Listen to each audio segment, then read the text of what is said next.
Hi everyone, I just want to do a little bit of a review and some first impressions on this knife. This is the Sun TS249. Sounds like a bit of a newer model, but I was curious about Sun in general and what they're all about, so I was able to pick this up in a trade. And yeah, this is a 3-inch blade titanium frame lock flipper, all manual. And it looks like the couple of sites where I've actually seen them listed, they're going for $90, but they seem to sell a lot on eBay and seem to vary a bit, which is why I think they're, I had my own questions about what they were all about. Just for some size comparisons, for some standard-ish kind of stuff, here's my Spyderco Para 3 Lightweight. And then just for some other comparisons that I'll be coming back to, this is a fairly common one, but the ZT450 in titanium.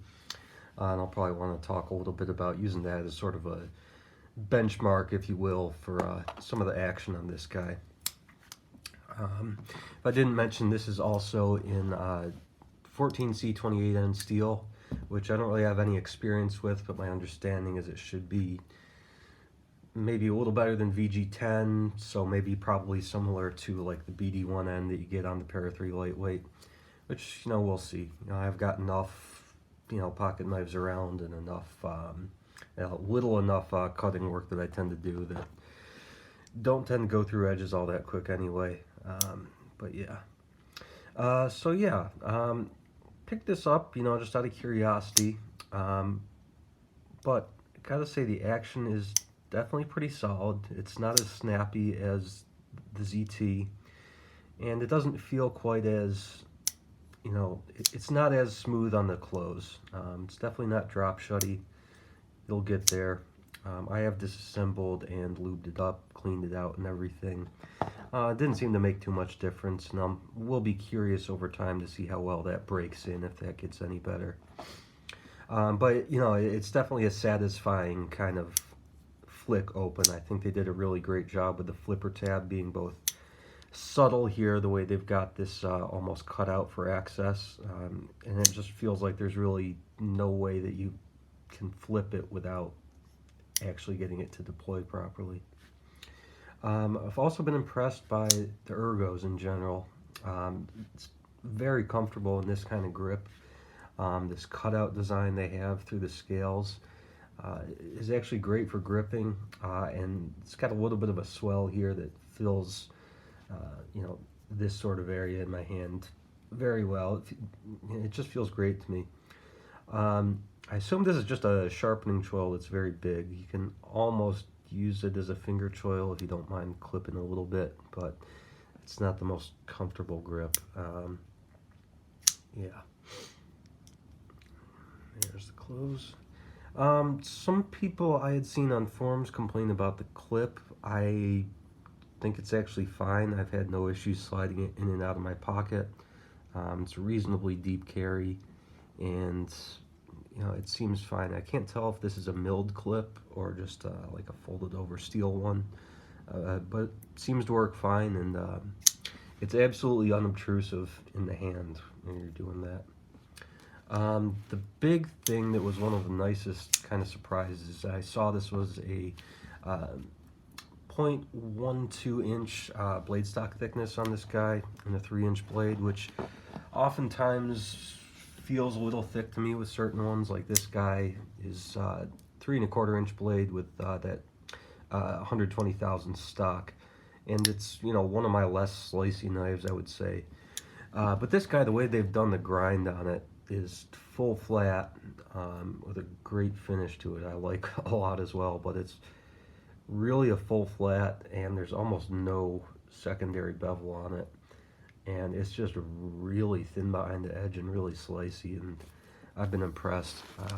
I haven't touched up the edge or anything, but I'll show you my standard little phone book paper kind of test to show you what kind of edge it came with.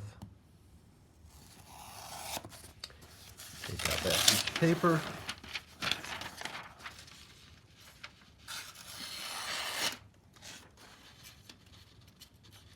A little tricky to do underneath the camera.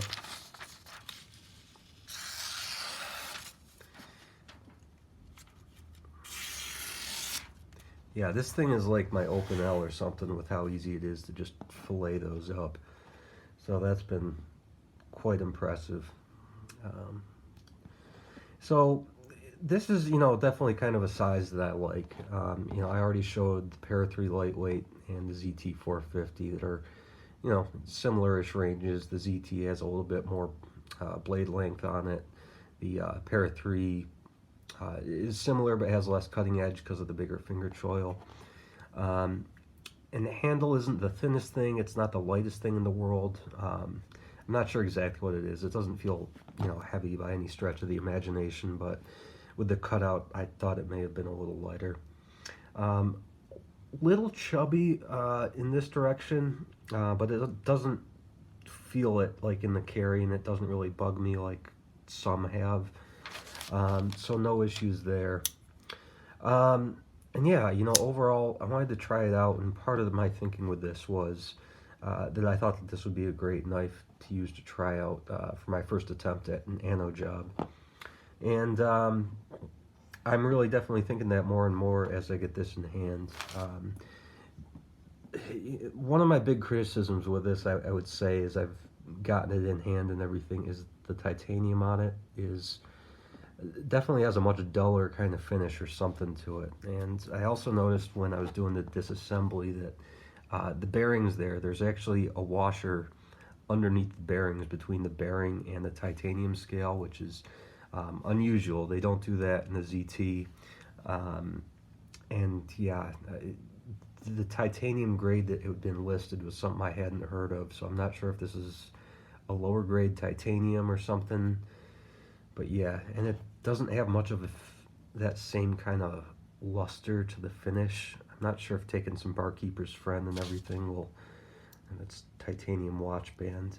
If I can shine that up any with, try to polish it up, Barkeeper's Friend and some 1500 grit emery paper, which I'll need to do to give it nano and everything anyway, but could definitely use something to make it pop a little bit and set it apart, because I think with the hole going through the scale there, it'd open up some interesting possibilities.